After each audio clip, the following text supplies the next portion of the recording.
Hello everybody, welcome to Mind IS. We are presenting before you the current affairs of 13th December 2023. Now these are very important for UPSC as well as the changing pattern of BPS exam. Now let's take a look at the important current affairs of the day.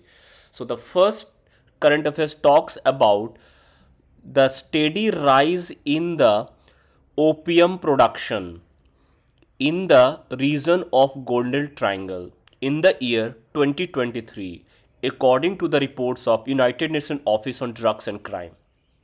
Important keyword to be noted here are Golden Triangle as well as United Nations Office on Drug and Crime. What is Golden Triangle? Golden Triangle एक opium production zone है जिसमें कौन कौन से countries आते हैं? Myanmar, Thailand as well as Laos. Similarly another drug corridor या opium production countries का जो ग्रुप है नोन एज गोल्डन क्रिसेंट. कौन कौन से कंट्रीज आते हैं इसमें? Iran plus Afghanistan plus Pakistan.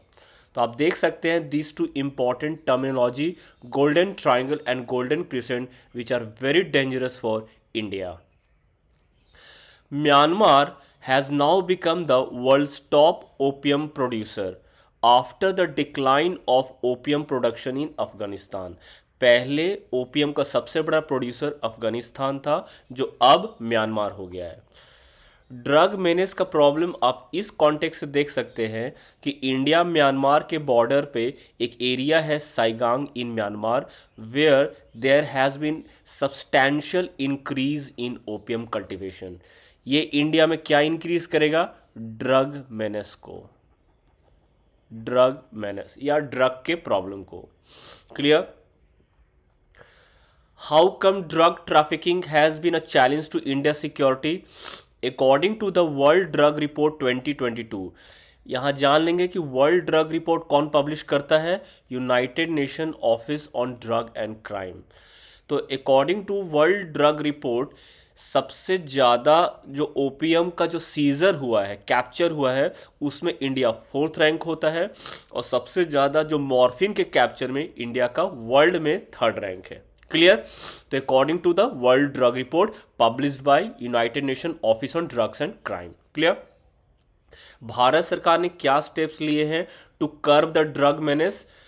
कुछ गवर्नमेंट स्कीम्स लॉन्च किए गए हैं जैसे कि national action plan for drug demand reduction और नशा मुक्त भारत अभियान NMBA. नाउ नशा मुक्त भारत अभियान क्या करता है? इसका पर्पस है कि जो ड्रग का प्रॉब्लम है वो यंगस्टर्स में ना फैले, to prevent drug abuse among school children. उसी तरह NAPDDR का क्या पर्पस है? इनका पर्पस है to provide treatment, rehabilitation, counselling etcetera to drug addict. जो ऑलरेडी ड्रग एडिक्ट हो चुके हैं उनको treatment, rehabilitation, counselling facilities provide करना. क्लियर? क्या क्या स्टैट्यूटरी लेजिस्लेशन भारत ने निकाले हैं to control the menace of drugs और to control drug abuse? Important रहेगा एग्जाम राइटिंग, खासकर मेंस एग्जाम के लिए. आप कोट कर सकते हैं drug and cosmetic acts 1940, narcotics, drugs, psychotropic substances NDPS act 1985, as well as prevention of illicit traffic in narcotics, drugs and psychotropic substances act PIT NDPS act 1988. NDPS act 1985 actually provides क्या? punishment for drug related problems. Drug and cosmetics क्या करता है? Regulate करता है drugs in India. Clear? Similarly उसी तरह कुछ institutional measures देख लेते हैं. जैसे इंडियन गवर्नमेंट ने NCB नेशनल क्राइम ब्यूरो बना रखा है, similarly directorate of revenue intelligence DRI बना रखा है और कस्टम्स डिपार्टमेंट. ये क्या करते हैं? They provide mechanism to control the drug abuse in India. Clear रहेगा? और क्या करते हैं? इंटरनेशनल और नेशनल लेवल पे बाकी ड्रग कंट्रोलिंग अथॉरिटी के साथ ये कोऑर्डिनेशन करते हैं.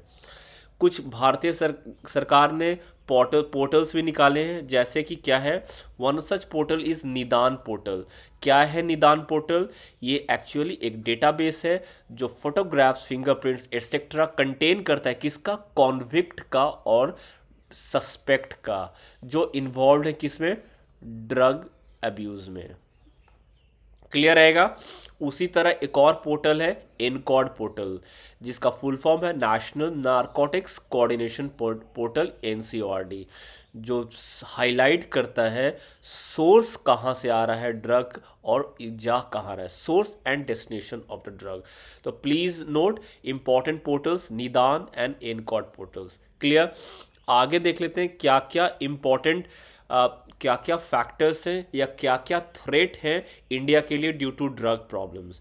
आप देख सकते हैं सबसे पहले ड्रग एक नेशनल सिक्योरिटी थ्रेट है, क्योंकि जो ड्रग का जो रूट है वो यूज़ किया जा सकता है वेपन स्मगलिंग के लिए।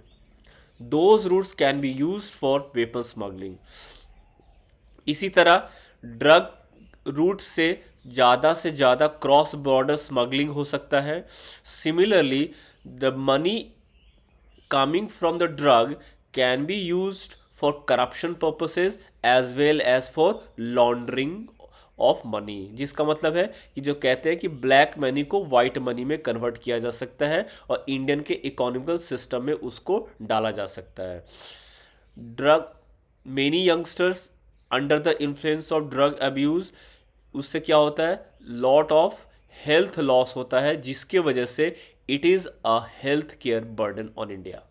सिमिलरली आप देखेंगे बहुत सारे ड्रग माफिया इन्वॉल्व है इसमें, जिसके वजह से क्या होता है? Large scale violence. So these are the implications of drug spread in India. आप कह सकते हैं कि ये सब क्या कर रहा है? एक तरह से narco terrorism, they might promote narco terrorism. Clear? हमने यूएनओडीसी के बारे में पढ़ा था स्टार्टिंग में, तो जान लेते हैं कुछ ब्रीफ में कि क्या है यूएनओडीसी। ये यूनाइटेड नेशन का एक एजेंसी है, स्टैब्लिश्ड ईयर है 1997, इसका हेडक्वार्टर है वियना। इसका पर्पस है ड्रग रिलेटेड या क्रॉस बॉर्डर या क्रॉस नेशनल ऑर्गेनाइज क्राइम या करप्शन को क्या करना? कंट्रोल करना, या ड्रग्स को क्या करना? रेगुलेट करना। तो फंक्शन देख लेंगे इसके अंडर में और क्या क्या कन्वेंशन आता है। United Nation convention against transnational organize crime as well as United Nation convention against corruption. ये क्या करता है? एंटी मनी लॉन्ड्रिंग में हेल्प करता है, और ये क्या करता है? ये ट्रैफिकिंग को रोकता है। किसका ट्रैफिकिंग? चाहे ह्यूमन का हो, चाहे वेपन का हो, या ड्रग का हो। क्लियर रहेगा? तो this was all about the drug menace. Next slide talks about क्या? International Union of Conservation of Nature ने क्या किया है? एक अपडेटेड रेड लिस्ट निकाला है थ्रेटेंड स्पीसीज का। तो according to that report around 44,016 species are threatened with extinction, जो लास्ट ईयर से 2000 इंक्रीज कर गया है। इस रिपोर्ट की और क्या खासियत है? इस रिपोर्ट ने फर्स्ट टाइम एक ग्लोबल फ्रेश वाटर फिश का असेसमेंट निकाला है। याद रखेंगे, फ्रेश वाटर फिश जो रिवर्स में रहते हैं, जो फ्रेश वाटर में रहते हैं, जो सॉल्ट आप कह सकते हैं, जो सी या ओशन में जो फिशेस रहते हैं वो सैलाइन होते हैं या सॉल्टी होते हैं। क्लियर है?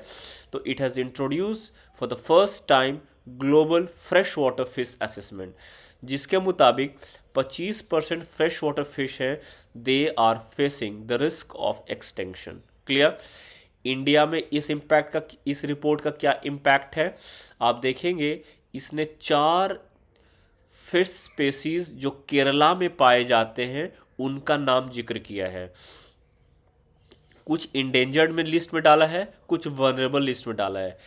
इंडेंजर्ड लिस्ट में जो नाम है एग्जाम के लिए इंपॉर्टेंट है, याद रखेंगे, साजिस कैटफिश, अब्दुल कलाम ब्लाइंड केव कैटफिश, पैंजियो भुजिया। और वनरेबल में क्या है? गोलम स्नेकहेड। नाउ यहाँ पे ये जो टर्म है इंडेंजर्ड और वल्नरेबल, इसको जान के रखें ये टर्म है क्या। ये टर्म एक्चुअली IUCN के द्वारा यूज़ किया हुआ टर्म है, जिसमें IUCN क्या करती है, जो स्पीसीज हैं उनको बचाने के लिए एक कैटेगराइजेशन करती है, और उसका कितना पैरामीटर्स है, 9 पैरामीटर्स है। जो स्पीसीज अब अर्थ में पाए नहीं जाते उनको एक्सटिंक्ट घोषित कर दिया गया है। जो स्पीसीज वाइल्ड में नहीं है बट कैप्टिविटी में है, चाहे जू में है चाहे जूलॉजिकल पार्क में है, वो स्पीसीज को एक्सटिंक्ट इन द वाइल्ड कहते हैं। जो स्पीसीज एक्सटिंक्शन के कगार पे हैं, नंबर के कॉन्टेक्स्ट में कह सकते हैं जिनका नंबर लेस देन 50 है, वो क्रिटिकली इंडेंजर्ड हैं। जो स्पीसीज का नंबर लेस देन 250 है वो एंडेंजर्ड है, और जिनका नंबर लेस देन 1000 है वो वल्नरेबल है।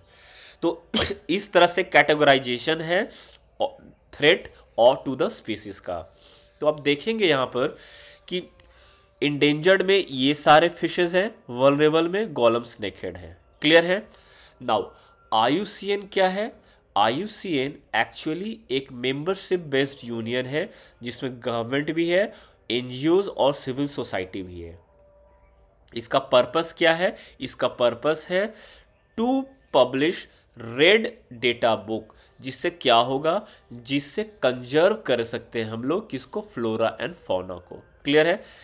कब ईयर में, कौन से ईयर में क्रिएट किया गया था, 1948। हेडक्वार्टर इसका स्विट्जरलैंड में है। क्लियर है। रेड लिस्ट के बारे में जान लेते हैं। ये वर्ल्ड के बायोडाइवर्सिटी का आप कह सकते हैं एक तरह से हेल्थ बुक है। क्लियर है। इसमें डिफरेंट पैरामीटर्स हैं जहां से ये इंफॉर्मेशन डिराइव करती है।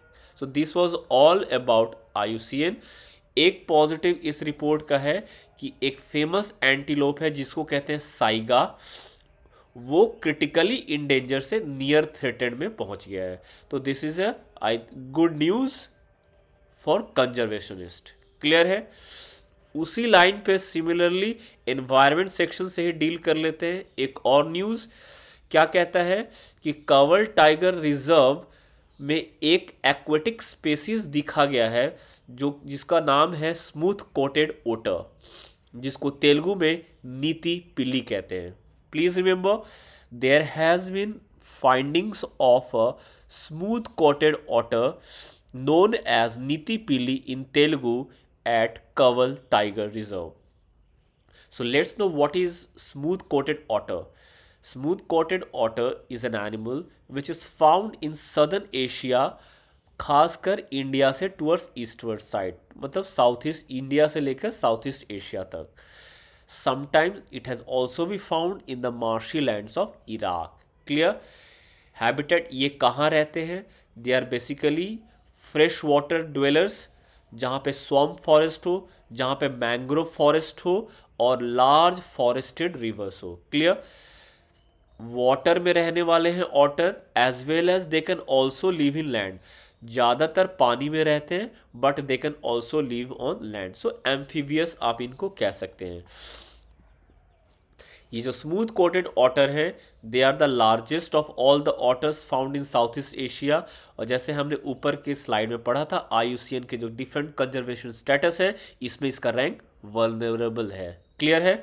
थोड़ा सा कवल टाइगर रिजर्व के बारे में जान लेते हैं। ये टाइगर रिजर्व कहाँ प्रेजेंट है, in the state of Telangana. Clear. और ये जो कॉरिडोर टाइगर रिजर्व है ये दो कॉरिडोर वाइल्ड लाइफ कॉरिडोर को कनेक्ट करता है। एक है टाडोबा नेशनल पार्क जो कि महाराष्ट्र में है, और दूसरा इंद्रावती टाइगर रिजर्व जो इंद्रावती नेशनल पार्क का है जो छत्तीसगढ़ में है। तो इसमें आप इम्पॉर्टेंट याद रखेंगे, जो टाडोबा है वो महाराष्ट्र में है और जो इंद्रावती नेशनल पार्क है वो छत्तीसगढ़ में है। क्लियर। याद रखेंगे कंवल टाइगर रिजर्व से दो नदियां निकलती हैं, एक है गोदावरी एक है कदम। कभी कभी यूपीएससी इस तरह के क्वेश्चन पूछ देता है कि ये नदी कौन से टाइगर रिजर्व या नेशनल पार्क से गुजरता है। Clear. Let's move on to our next slide.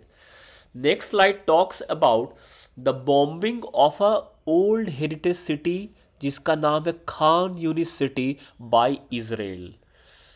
Clear? आपको पता है कि इजराइल और पैलेस हमास के बीच में क्या चल रहा है? कॉन्फ्लिक्ट, लड़ाई चल रही है। तो इसी कॉन्टेक्स्ट में इजराइल ने एक पुराने ओल्ड सिटी को बॉम्ब कर दिया जिसका नाम है खान यूनिस सिटी। तो उसके थोड़ा हिस्ट्री जान लेते हैं। ये सिटी वॉज एस्टैब्लिश्ड बाई एक बंदे का नाम है यूनुस अल नुज़ाई। वो किस कहाँ का था? वो belong to the Mamluk empire.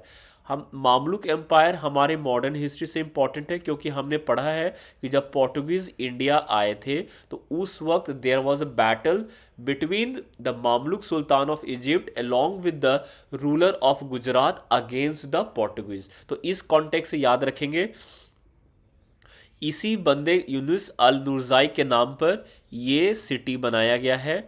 और ये एक्ट एज अ क्या?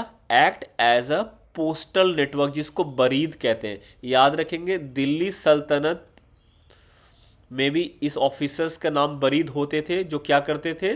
जो पोस्टल नेटवर्क को कैरी करते थे। क्लियर रहेगा? इससे जुड़ा सबसे इंपॉर्टेंट टर्म है सिनाई पेनिनसुला।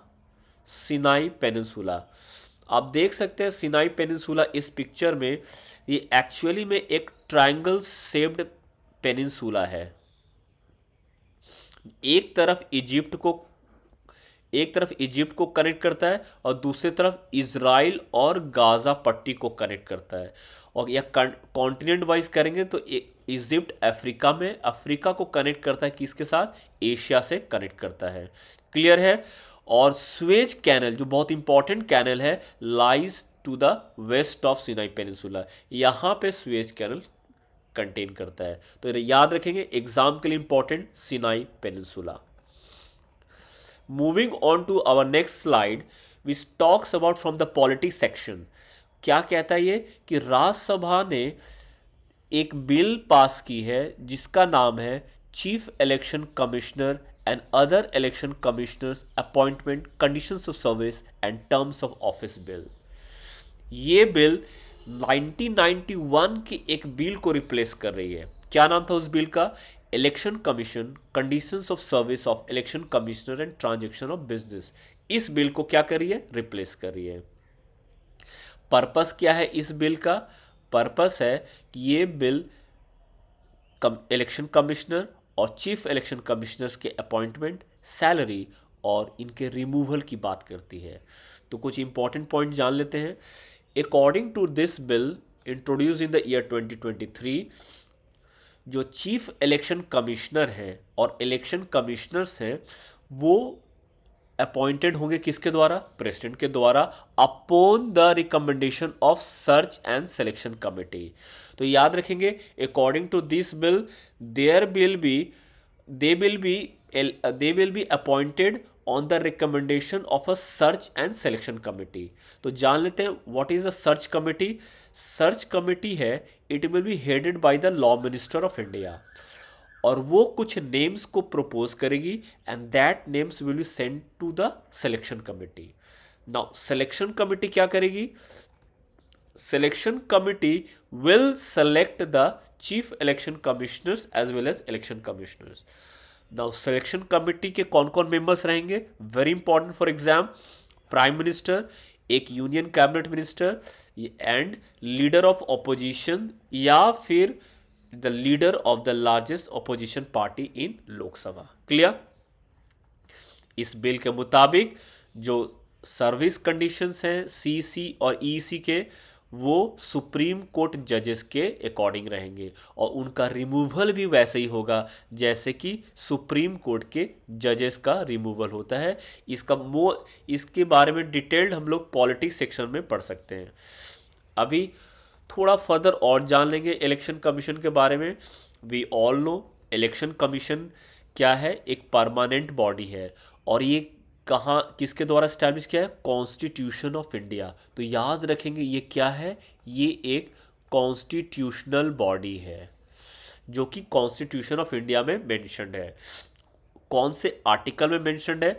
आर्टिकल 324 क्या कहता है? Provides the power to the election commission. Election commission किसके इलेक्शंस के लिए अपॉइंट करती है? याद रखेंगे, पहला पार्लियामेंट का जो इलेक्शंस होता है, लोकसभा, राज्यसभा, वो इलेक्शन कमीशन कंडक्ट कराती है। स्टेट लेजिस्लेचर जैसे कि जो लेजिस्लेटिव असेंबली का जो इलेक्शन होता है वो भी इलेक्शन कमीशन कंडक्ट कराती है। प्रेसिडेंट ऑफ इंडिया का election conducted by election commission as well as the vice president of India का इलेक्शन। तो please note, very important for exam, election commission conducts the election for Lok Sabha election, assembly elections, president of India का election as well as vice president of India. उसी तरह जैसे पंचायत का जो election होता है that is not conducted by election commission, panchayati elections are conducted by state election commission. Please note, this is very important. Recently एक fossil discover हुआ है, किसका? एक एंशिएंट सी एनिमल का, जिसका नाम है प्लायोसॉर्स। कहाँ से? फ्रॉम द यूके का एक कोस्ट है जिसको जुरासिक कोस्ट कहते हैं। थोड़ा जान लेते हैं प्लायोसॉर्स के बारे में। ये एक लार्ज कार्निवोरस मैरिन रेप्टाइल है जो कि जुरासिक एंड क्रिटेशियस पीरियड में पाया जाता था ऑफ मेसोइक एरा। ये पिक्चर से आपको समझ में आ जाएगा कि अर्थ को डिफरेंट पार्ट्स में डिवाइड किया है हमने। जियोलॉजिस्ट ने खासकर क्या क्या? Eon, era, period and epoch. Era में देख लेते हैं, अर्थ को आप 3 एरा में डिवाइड कर सकते हैं, पैलेजोइक, मेसोजोइक, सेनोजोइक। तो हमारा जो अभी प्रेजेंट ईरा है वो सेनोजोइक है। उसमें आप देखेंगे हम लोग प्रेजेंटली कौन से एपॉक में हैं? होलोसीन एपॉक में हैं। Current epoch is Holocene epoch. But recently एक न्यूज़ में रहता है एक टर्म जिसका नाम है anthropocene. What does this term denotes? इसके मुताबिक ह्यूमंस ने इतना ज़्यादा पोल्यूशन स्प्रेड किया है अर्थ पे जिसकी वजह से changes has been brought in the climate. तो क्लाइमेट चेंजेस इंड्यूस्ड जो एपॉक आ गया है उसको क्या कहते हैं? एंथ्रोपोसीन। ये ह्यूमन के द्वारा लाया गया है। बाकी सारे जो एपॉक हैं या पीरियड्स हैं वो नेचुरल हैं। याद रहेगा हमें, present geologically our period epoch is Holocene, but human induced epoch is known as Anthropocene. Clearly? Moving on to the next slide. Next slide क्या कह रहा है? Regarding the death anniversary of a freedom fighter known as Pa Togan Nengminja Sangma. Who was he? He was a freedom fighter from Meghalaya. कौन से tribe से belong करते थे? गारो tribe से। जब हमें पता है ज्योग्राफी में Garo, Khasia and Jaintia hills and the tribe living these are named on their respective hills. तो ये गारो ट्राइब से बिलोंग करते थे। इनको गारो गोलियत भी कहा जाता था because he was very brave and he was killed on a daring attack against the British on December 12, 1872। और इसी को पर एक हॉलीडे दिया जाता है मेघालय में। एग्ज़ाम पॉइंट ऑफ व्यू से क्या इंपॉर्टेंट है? ये एग्ज़ाम पॉइंट थोड़ा मॉडर्न हिस्ट्री से ये काफ़ी इंपॉर्टेंट है। क्यों? क्योंकि ये जो रीज़न था it was captured by the British through 3 Anglo Burmese war. तो थोड़ा ये हिस्ट्री जान लेते हैं of modern history point of view से कि एंग्लो बर्मीज वॉर, पहला एंग्लो बर्मीज वॉर जो हुआ था वो हुआ था in the year 1824-1826। Now it ended with the famous treaty of Yandabo. Important है, याद रखेंगे। And who was the governor general at that time? Lord Amherst was the governor general during first Anglo Burmese war. Similarly the British started the second Anglo-Burmese war for exploitation of the forest of Burma। उस वक्त कौन थे governor general Bharat के? none other than Lord Dalhousie. And he what did he did? इसने क्या किया? Annex कर लिया पेगू को and renamed it as lower Burma and it was made part of India। Similarly, third Anglo-Burmese war was fought when? In the year 1885-86। and who was the governor general at that time? Lord Dufferin. आपको ये पता होगा कि Lord Dufferin के time Indian national Congress का भी क्या हुआ था? एस्टैब्लिशमेंट हुआ था। Now what was the result of Third Anglo-Burmese War? The British was able to annex क्या Upper Burma, and since then Burma became part of British.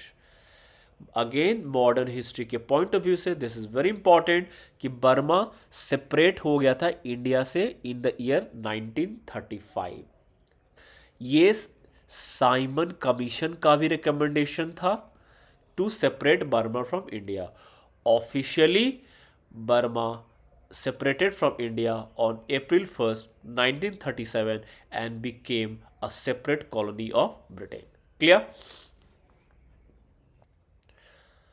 So the next current affairs talks about the reintroduction of 3 bills in replacement of old laws. Now यहाँ पे याद रखेंगे Indian criminal justice system के 3 pillars हैं, या it is based on 3 old laws. क्या क्या वो लॉज थे? पहला, इंडियन पीनल कोड 1860. दूसरा, code of criminal procedure 1973 and Indian Evidence Act 1872. These 3 were responsible for the basis for Indian criminal justice system. इनको रिप्लेस कर दिया गया है. तो याद रखेंगे यहाँ पे important to note, Indian evidence act 1872 को रिप्लेस किससे कर दिया गया है? भारतीय साक्ष्य बिल 2023. इंडियन पीनल कोड 1860 को किससे रिप्लेस कर दिया गया है? भारतीय न्याय संहिता बिल. उसी तरह कोड ऑफ क्रिमिनल प्रोसीजर को किससे रिप्लेस कर दिया गया है? भारतीय नागरिक सुरक्षा संहिता बिल 2023. ये हमें याद रखना है. आगे एक एक करके देख लेते हैं क्या क्या चेंजेस लाएंगे इंपॉर्टेंट. जो भारतीय साक्ष्य बिल है वो रिप्लेस कर चुका है एविडेंस एक्ट को. इस बिल में, ये इंपॉर्टेंट एग्जाम के लिए, इस बिल में अब इलेक्ट्रॉनिक और डिजिटल रिकॉर्ड्स को एविडेंस के रूप में माना जाएगा, जैसे कि पहले पेपर डॉक्यूमेंट्स को माना जाता था. तो याद रखेंगे, since with the rise of, आप कह सकते हैं सॉफ्ट कॉपीज और rise of IT multimedia, the importance of electronics and digital records has increase. So now electronic or digital records will be given the same legal sanctity as the paper documents. Clear? Similarly, changes in Bharatiya Nyaya Sanhita Bill, for the first time in Indian laws, community service has been introduced. आपने देखा होगा western movies में कि जो छोटे छोटे crimes होते हैं उनके लिए कम्युनिटी सर्विस करना पड़ता था. तो सिमिलरली इंडिया में भी for small crimes, petty crimes, community service has been improve. जैसे कि क्या करना? जैसे कि सोशल वर्क करना, रोड साफ करना या पब्लिक टॉयलेट साफ करना etcetera. These are part of community service. Second important क्या है? इसने सेडिशन वर्ड को हटा दिया है. So the word sedition does not exist. We all have heard recent in news the word sedition. Previous जो लॉ था आईपीसी 1860, उसमें सेडिशन सेक्शन 124A में था. अब नया जो बिल है भारतीय न्याय संहिता बिल, उसके सेक्शन 124 में क्या है? उसके सेक्शन में ऑफेंस ऑफ रॉन्गफुल रिस्ट्रेंट. तो क्या सेडिशन को हटा दिया गया है? नहीं. द वर्ड सेडिशन को हटा दिया गया है और सेडिशन का जो कॉन्सेप्ट था, जो पर्पस था, उसको रखा गया है in another language that is known as acts endangering sovereignty, unity and integrity of India. और इसको डाल दिया गया है सेक्शन 150 में. और ये पहले के जो आईपीसी सेक्शन 124 है उससे ज़्यादा ब्रॉड और डिटेल्ड है. याद रखेंगे, सेडिशन टर्म को हटा दिया गया है, बट सेडिशन का जो कॉन्सेप्ट था कि जो any act which endangers the sovereignty, unity and integrity of India, उसको प्लेस कर दिया गया है सेक्शन 150 में. Clear? Moving on to the next bill. Next bill Bharatiya Nagarik Suraksha Sanhita bill talks about summary trials. ये इंपॉर्टेंट एग्जाम के लिए कि समरी ट्रायल क्या होता है. समरी ट्रायल पहले के code of criminal procedure CrPC का पार्ट था, जिसमें क्विक डिस्पोजल ऑफ केस का प्रोविजन था। किस तरह के केसेस का? जो छोटे छोटे पेटी केसेस या स्मॉल केसेस, जिसका ज़्यादा ग्रीवेंसेस नहीं था, जो ज़्यादा ग्रेव इन नेचर नहीं था। क्या पर्पस था समर ट्रायल का? समर ट्रायल का पर्पस है फास्टर डिस्पोजल ऑफ केसेस और स्विफ्ट जस्टिस। ये कौन से प्रिंसिपल पे बेस्ड है कि जस्टिस को आप जितना पोस्टपोन करेंगे, डिले करेंगे, जस्टिस इज डिनाइड। क्लियर? तो ये याद रखेंगे। अदर प्रोविजंस भी है जैसे कि टाइम बाउंड इन्वेस्टिगेशन और 7 साल से ऊपर वाले पनिशमेंट में विक्टिम्स के जो बातें हैं उनको एक और अपॉर्चुनिटी दिया जाएगा टू बी हर्ड। क्लियर रहेगा? Moving on to our last current affairs of the day.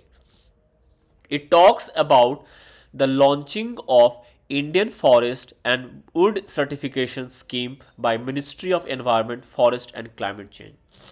तो ये जान लेते हैं कि Indian forest and wood certification scheme क्या है। ये एक्चुअली एक सर्टिफिकेशन स्कीम है। किस पर्पस के लिए? To promote sustainable forest management and agro forestry. Agro forestry जान लेते हैं क्या है। एग्रो फॉरेस्ट्री एक लैंड यूज सिस्टम है जो ट्रीज, क्रॉप्स एंड एनिमल्स को क्या करता है? इंटीग्रेट करता है इन ए scientific manner.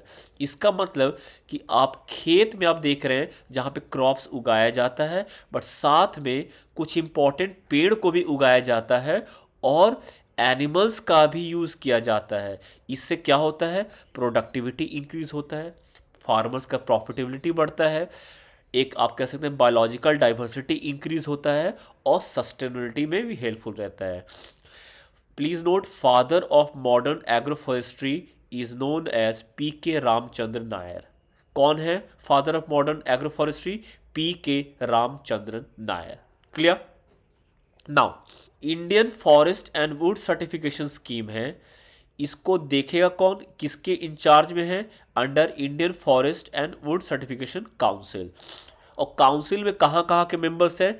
Indian council of forest research and education. याद रखेंगे ये क्या है? ये इंडिया में फॉरेस्ट रिसर्च का एक अम्ब्रेला ऑर्गेनाइजेशन है, forest related research based at Dehradun. तो याद रखेंगे Indian council of forest research and education is based at Dehradun. Forest survey of India, ये इंपॉर्टेंट है, Indian state of forest report यही निकालती है हर 2 साल, state of forest report. Clear? Quality council of, ये भी देहरादून बेस्ड है। क्वालिटी काउंसिल ऑफ इंडिया ये पीपीपी मॉडल पे बेस्ड है। क्वालिटी काउंसिल ऑफ इंडिया जो है 1997 में सेटअप हुआ था, पीपीपी मॉडल पर है, जिसका मतलब public as well as private participation है, गवर्नमेंट भी है इसमें involve, along with leading industrial association जैसे कि एसोचैम, सीआईआई एंड फिक्की। ये सब टर्म से आप फेमिलियर होंगे। क्लियर? तो याद रखेंगे क्वालिटी काउंसिल ऑफ इंडिया क्या है? Acts as a national accreditation board जो क्या करती है? सर्टिफिकेशन करती है ऑफ क्वालिटी। एग्जाम के लिए कि इंपॉर्टेंट है, क्वालिटी काउंसिल ऑफ इंडिया स्वच्छता सर्वेक्षण सर्वे निकालती है। किसका? स्वच्छ भारत अभियान का। आप जो देखते हैं लिस्ट ऑफ सिटीज जो स्वच्छ भारत अभियान या स्वच्छता सर्वेक्षण सर्वे में टॉप रहती है, जैसे फॉर एग्जांपल इंदौर, वो जो सर्वे है कौन कंडक्ट करवाती है? Quality council of India. Clear? और इसमें एक काउंसिल में कौन रहेगा? Indian institute of forest management, जो भोपाल बेस्ड एक ऑटोनोमस बॉडी है under government of India, ministry of environment, forest and climate change. तो याद रखेंगे इसमें इस काउंसिल में कौन कौन है? ICFER based at Dehradun, forest survey of India जो Indian state of forest report निकालती है, क्वालिटी काउंसिल ऑफ इंडिया जो स्वच्छता सर्वेक्षण सर्वे भी करती है और नेशनल एक्रेडिशन बोर्ड का काम करती है based on PPP model, as well as Indian institute of forest management.